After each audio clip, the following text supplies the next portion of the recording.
Hello, Ramley and other NFL family. The Rams schedule is out and about, and we are going to talk about it in this video. Feel free to like and subscribe to the Rams Radar if you love talking about the Los Angeles Rams and Rams adjacent subjects as well. But in this video, it's all about the Rams 2026 schedule.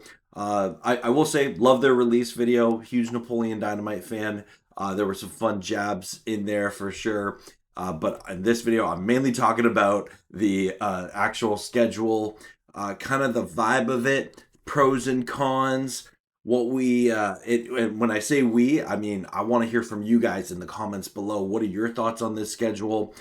I think overall, okay, the highlights off the top from what we can see here. 7 primetime games. Okay.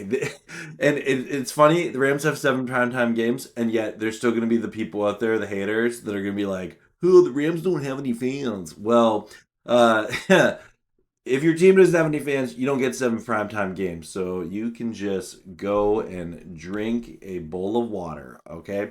I'll say this. There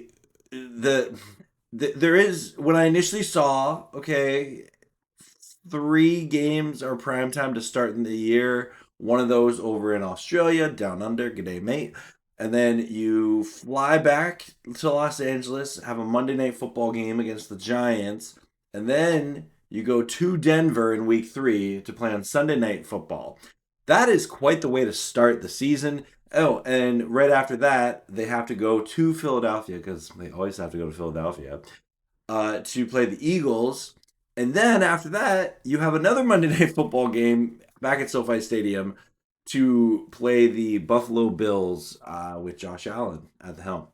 So that's that 5-week span to start off the season. That is like that. That's starting off with a bang, right? Like that's my first reaction when I see this schedule here. These first 5 games, as you can see, that is a bit of a gauntlet to start here.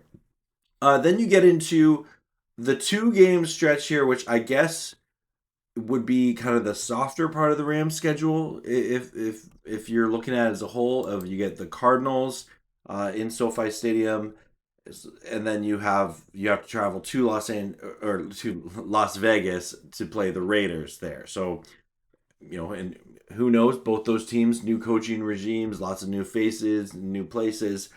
So we'll see about that.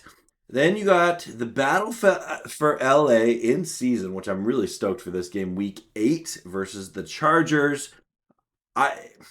I'm curious to see, just because both the Rams and Chargers have been in LA for a while now, and besides like preseason, we haven't really seen like a true good matchup.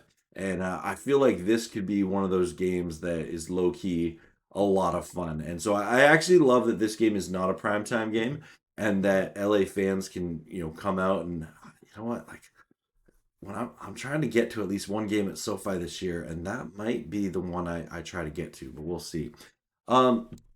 Week 9, you got the Commanders traveling over to Washington there. I think the Commanders are one of those question mark teams. They were pretty banged up last year, so we'll see.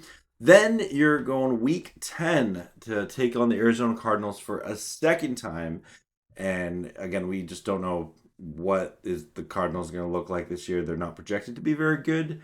So hopefully the Rams can sweep the Cardinals. Then you got the bye week, week 11. That's a pro. That's a pro. That's a pro. And I'll just say this. In this first half of the season, I am going to say having 7 primetime games, I'm torn on, because like I'm stoked because it means like it's respect on the Rams. They're one of the best teams in the NFL. People want to see them. But then there's the like passive fan in me that's like, oh, I want to see them early on Sunday as possible. But I know I'll come around to it. But yeah, so in that early kind of start of the year, I am going to say it's a pro having lots of these primetime games early, and then it kind of chillaxes a little bit in terms of travel.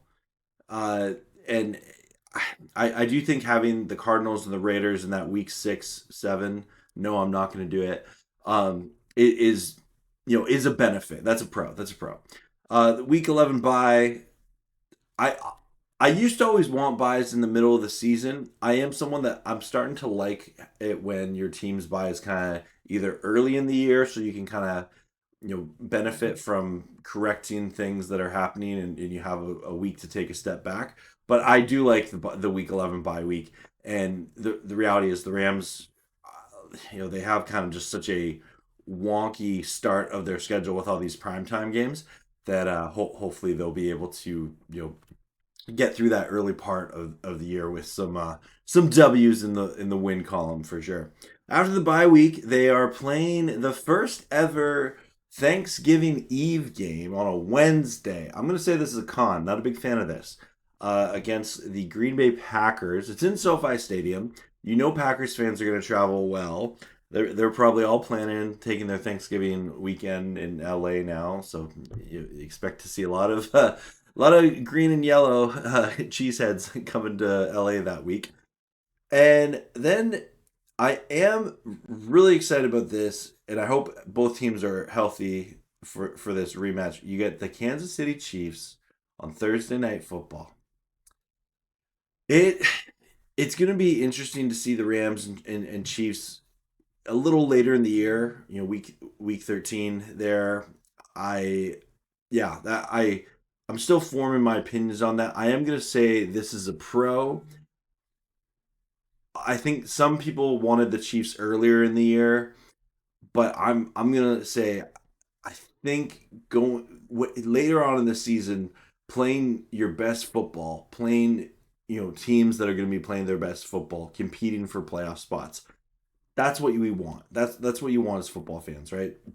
So yeah, I do like this, and so then you have the bye week, Wednesday game, Thursday game, then week 14, the 49ers. So it is interesting to me. You play the 49ers week 1 and then here in week 14. So there's a pretty significant gap, and they still haven't played the Seahawks yet.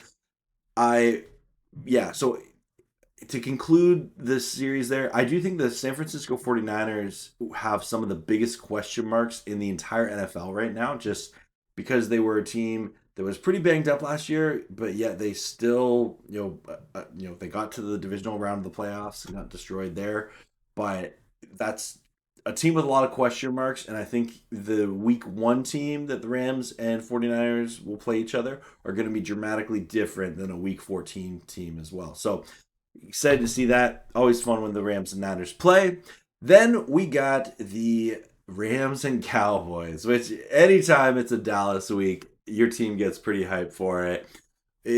I'm excited to see what that game looks like. At this point in the season, I do kind of think the Cowboys will either be competing for a wild card spot or potentially their season has kind of gone off the rails.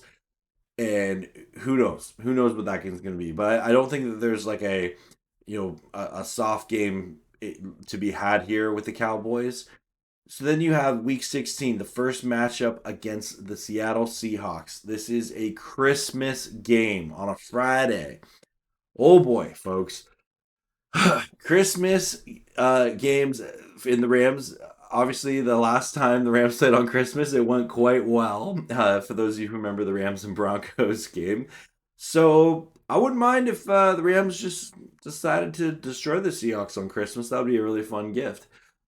But realistically thinking, I think the NFL putting these 2 games with the Rams and Seahawks late in the season, they're predicting both the Rams and the Seahawks are going to be 2 of the best teams once again in the NFC, and they're trying to save that drama for December football, and that's where they're at right now. So I kind of wish it was in SoFi Stadium. It's annoying that it's a Christmas Day game and it's in Seattle.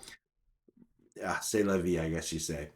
Then Tampa Bay Buccaneers. This is a game I do wish, for selfish reasons, was earlier in the year. But I think it being a late game, Tampa, they're not gonna have snow or anything like that there. So I could see this being a really fun game, especially if both the Buccaneers and the Rams are leading their divisions or competing for playoff spots. and coming into that game as healthy as possible. I could see that being a really fun Week 17 game. And then you're closing out the season with Seattle, and if we think that it's going to come down to the wire and that game is going to decide the division, maybe seeding in the NFC is on the line there. We'll wait and see. Wait and see. I do think the NFL is taking a bit of a risk putting that game there because if either the Rams or the Seahawks have injuries derail their season, I would never want to wish that on anyone. But that being said, I do think there is a bit of a risk there. But the NFL, I do think it is also a sign of respect for both the Rams and the Seahawks putting both their games that late in the season. So, on this article on ESPN, they're saying that the Rams have the 13th hardest schedule in the league. Opponents had a .516 winning percentage in 2025, and their over/under win is 11.5 wins. And yeah, just as I'm kind of going through this here, I think there's a lot of pros to this schedule. A you don't really have a soft part of the schedule, which is kind of a con. But at the same time, because you don't necessarily have like a bunch of that together, they are kind of spread out. So I kind of see that being a bit of a pro in the Rams' favor. I'll be curious once they complete this gauntlet. Let's call it the primetime gauntlet, right? Of starting over in Melbourne. That's going to be its own challenge in its own right. You got a lot of things to do over in Australia to get caught up. To start an NFL season, like that alone is just going to tell. Sorry about the sirens, folks. Um, but yeah, that is going to be a gauntlet there to start. We don't really know what the Giants are going to be like under Harbaugh. The Broncos, Bo Nix coming back from injury. Are the Eagles' drama going to catch up with them? Josh Allen has a new head coach, right? Cardinals new head coach, Raiders new head coach. The Chargers look like a team on the rise last year if they can stay healthy. Commanders banged up team. What does Jaden Daniels look like coming back, from injury? Then you got the Packers, are going to be, they're going to be a competitive team. They're going to be a good team. Chiefs, assuming health, they're going to be a good team. Niners are always, going to be a tough out NFC West division game with them. The Cowboys, I think they're going to score points. We'll see what happens to George Pickens. And then I do believe that the Seahawks will be, once again, one of the best teams in the NFL. Tampa Bay, I think, is wearing that dark horse sleeper team really well. A lot of it depends on Baker's health, for sure. But anyway, those are kind of my first reactions to the Rams NFL schedule for 2026. I'll have a prediction video coming out in a little bit. I still want to marinate on this, so to speak, if you know what I mean. But thanks so much for watching, especially if you watched the end of this video. Feel free to like and subscribe to the Rams Radar if you love talking about the Rams and Rams adjacent content. As always, go Rams, horns up, and peace out. Let's go Rams.